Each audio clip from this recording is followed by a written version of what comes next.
অসংখ্য মানুষকে ইফতার করাতেন যে রাজকন্যা। সেলজুক রাজকন্যা খাদিজা আরসালান খাতুন ছিলেন একজন অতি দানশীল নারী। আল্লাহ তার মাধ্যমে বহু কল্যাণমূলক কাজ করিয়েছেন। তিনি বাগদাদ ও মধ্য এশিয়ার বিভিন্ন অঞ্চলে একাধিক মাদ্রাসা, মসজিদ, খানকা ও হাসপাতাল প্রতিষ্ঠা করেছেন। তিনি সারা বছর মানুষকে সাহায্য সহযোগিতা করতেন। মাহে রমজানে তার দানের পরিমাণ বহুগুণে বৃদ্ধি পেত। তার পুরো নাম খাদিজা বিনতে দাউদ বিন মিকাইল বিন সেলজুক। তিনি আরসালান খাতুন নামেই অধিক পরিচিত। তিনি ছিলেন সেলজুক সালতানাতের অন্যতম প্রতিষ্ঠাতা জুবুরি বেগের কন্যা এবং সুলতান উলুগ আরসালানের বোন। সুলতান মালিক শাহের ফুফি। সেলজুক রাজবংশে তার অনন্য মর্যাদা ও প্রভাব ছিল। 1056 খ্রিস্টাব্দে আব্বাসীয় খলিফা কাইম বিয়ামুরিল্লার সঙ্গে তার বিয়ে হয়। তার বিয়ের মহর ছিল 1,00,000 দিনার। এই বিয়ের মাধ্যমে উভয় রাজবংশের মধ্যে আত্মীয়তার সম্পর্ক স্থাপিত হয়। সে সময় দুর্বল আব্বাসীয় খেলাফতের অবস্থা ছিল নিভু নিভু। তাই এই বিয়ের মাধ্যমে আব্বাসীয় খলিফা মূলত সেলজুকদের সহযোগিতা কামনা করেছিলেন। সেটা বাস্তবেও রূপ নিয়েছিল। 450 হিজরিতে ফাতেমিরা বাগদাদ দখল করে নেয় এবং খলিফা কাইম বিয়ামুরিল্লাহকে নির্বাসনে পাঠায়। তখন সুলতান তুগলু বেগ তাকে ও তার রাজত্ব উদ্ধার করেন। খলিফা কাইম বিয়ামুরিল্লাহ 422 থেকে 467 হিজরি পর্যন্ত রাজত্ব করেন। 467 হিজরিতে তিনি ইন্তেকাল করেন। খাদিজা আরসালান খাতুনের ছেলে মুহাম্মদ জাকিরাতুদ্দিন এবং নাতি আবদুল্লাহ আল মুহতাদি বিয়ামুরিল্লাহ পরবর্তী সময়ে খলিফা হন।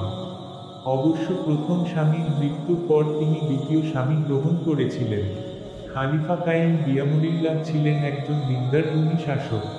আল্লামা ইবনুল আশির তার সম্পর্কে লেখেন, তিনি ছিলেন সুন্দর চেহারা ও অবয়বের অধিকারী। তিনি একজন আল্লাহভীরু, ন্যায়পরায়ণ, দিনদার, ইবাদত পূজার শাসক ছিলেন। তিনি সারা বছর নিয়মিত রোজা রাখতেন। আল্লাহর প্রতি তার আস্থা ও বিশ্বাস ছিল অগাধ। তিনি অধিক পরিমাণ দান করতেন।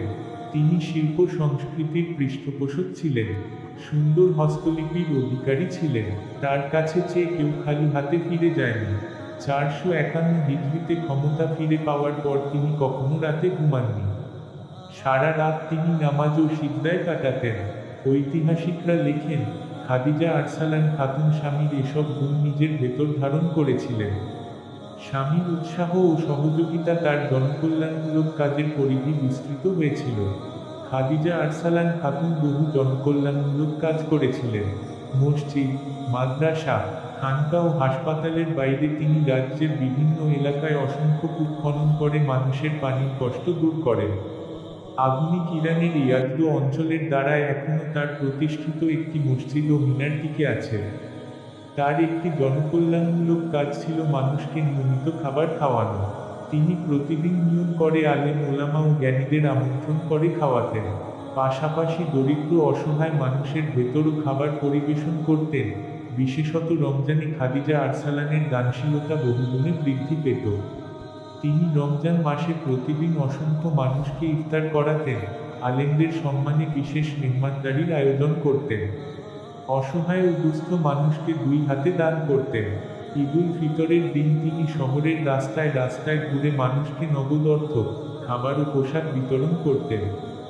এই মহিয়সী নারীর মৃত্যু সম্পর্কে সুনির্দিষ্ট কোনো তথ্য পাওয়া যায় না। তবে ধারণা করা যায়, আধুনিক ইরানেই তার মৃত্যু হয় এবং এখানেই তাকে দাফন করা হয়। আল্লাহ তার কবরকে শীতল করুন। আমিন। নামাজ ও রোজা গুরুত্বপূর্ণ দুটি ইবাদত। এই ইবাদত নারী পুরুষ সবার উপর ফরজ।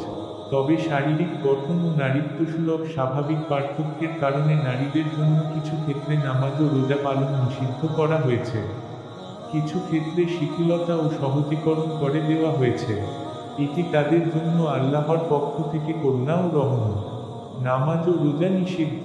মাসিক হাইজ হওয়া নারীদেহের একটি স্বাভাবিক প্রক্রিয়া। প্রতি মাসে সঠিক সময়ে মাসিক শুরু হওয়ার মাধ্যমে নারীদের শারীরিক সুস্থতা ও সন্তান ধারণে সক্ষমতা নিশ্চিত হয়।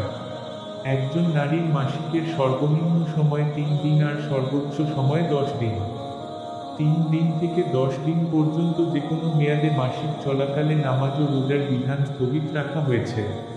বুখারী, হাদিস 1827। রোজার কাজা আদায় করা মাসিকের দিনগুলোতে এবং সন্তান ভূমিষ্ঠ হওয়ার পর সর্বোচ্চ 40 দিন পর্যন্ত আল্লাহ তাআলা নারীদের জন্য নামাজকে স্থায়ীভাবে অব্যাহতি দিয়েছেন। তবে যদি এর আগেই কেউ পবিত্র হয়ে যায় তাহলে পবিত্রতার বিধান শুরু হয়ে যায়, কিন্তু রোজা স্থায়ীভাবে মাফ হয় না। হাইদ বা নিফাস শেষে আবার রোজার কাজা আদায় করতে হয়। মুয়াজাহ রহ থেকে বর্ণিত, এক মহিলা আয়েশা কে জিজ্ঞাসা করল, আমাদের কেউ কি তার হাইজের দিনগুলোর নামাজ কাজা করবে? আয়েশা বললেন, তুমি কি হারুরিয়া খারেজি? রাসূলুল্লাহ এর যুগে আমাদের কারো হাইজ হলে পরে তাকে নামাজ কাজা করার নির্দেশ দেওয়া হতো না। মুসলিম হাদিস 654। নারীদের জন্য শিথিল বিধান। আল্লাহ তাআলা গর্ভবতী ও স্তন্যদানকারী নারীর জন্য রোজার হুকুম শিথিল করে দিয়েছেন।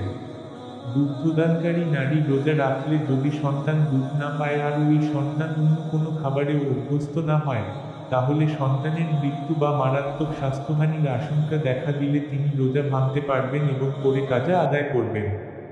আনাস ইবনে মালিক থেকে বর্ণিত, রাসূলুল্লাহ বলেন, আল্লাহ তাআলা মুসাফির থেকে অর্ধেক নামাজ ও রোজা কমিয়ে দিয়েছেন আর গর্ভবতী ও দুগ্ধদানকারিণী মহিলাদের জন্য রোজা পালন মাফ করে দিয়েছেন। তিরমিজি হাদিস 715। মাসিক চলাকালীন তাওয়াফ। হজ পালনকালে ঋতুস্রাব হলে তাওয়াফ ছাড়া অন্য আমলগুলো করা যাবে, তবে ফরজ তাওয়াফ করে পবিত্র হয়ে আদায় করতে হবে। বুখারী হাদিস 5150।